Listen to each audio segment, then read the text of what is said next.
Nandito, ayan tinapay oh. Wala na talaga. Ano yan?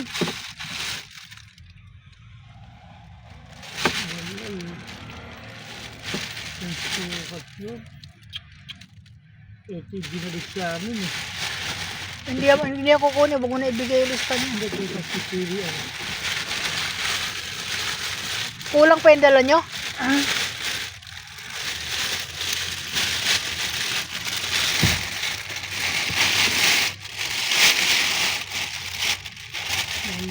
Ano to?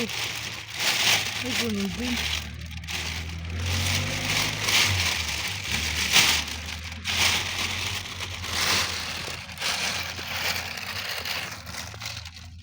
Ito yung binalik sa amin.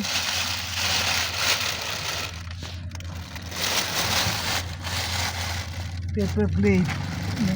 Ano pa ba yung nandiyan? Wala na, no? Wala na. Baterya.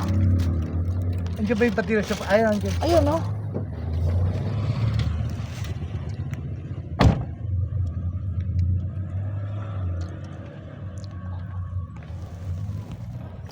Welcome to my vlog. Nandito kami ngayon sa Lagro. Nagdi-deliver sa suki namin. At kumukuha ng plastic, kulang. Wala na pala kaming dalang plastic. Naubusan. Kaya yan. So, dali lang naman yan. At ibalik. Sabihin na lang na ibalik na lang yung kulang. Guys. Alam mo guys, tanghalin tapat na, nainitan pa din ako. Tinan mo, naka-jacket pa din ako. Wala ako aircon ha, nasasakyan ha. Hindi ako naka-aircon. Ayan. Tinan mo, mainit na ang panahon. Pero nainitan pa din ako. Ayan guys, sinamahan ko sila kasi wala silang kasama. Kasi tinupak yung asawa ko. Kaya ako na lang ang sumama. At marami tuloy ako na pagdaanan ng mga bagay na dapat kong kausapin. Dumaan tuloy ako doon sa amin. Yung pinautang ng anak ko ng 100,000, dinaanan ko, baka wala na doon. Awa naman ng Diyos, nandun pa din. Nakausap ko siya. Yan. Puro yun si pangako. Kaya sabi niya ngayong buwan daw. Sabi ko, ngayon 19 daw, 19 ng buwan na ito. Sabi ko, siguraduhin mo lang, napupuntahan kita ng 19, siguraduhin mo lang na hindi mo ako papagurin. Sabi ko nga ganun. Ayan guys, sabi niya, sigurado daw. Kaya Lani, nadaanan ko na si Ting. Sana naman maghimala yung kanyang sinasabi na balikan ko daw siya sa 19. Magtsatsaga ako balikan sa 19. Yan po.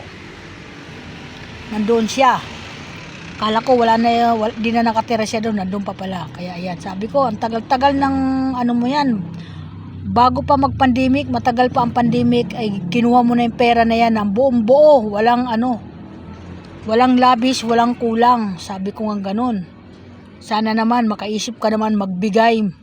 Kahit hindi naman sinasabing magbigay ka ng biglaan, magbigay ka kung ayon sa ano mo. Ganun po kasi dapat tayo maningil. Hindi tayo pwede maningil ng marahas sa mga nangutang kasi lalo naman hindi magbabayad dyan pag ginamitan natin ng rahas yung paniningil. Kaya mga guys, tatandaan ko yan, 19.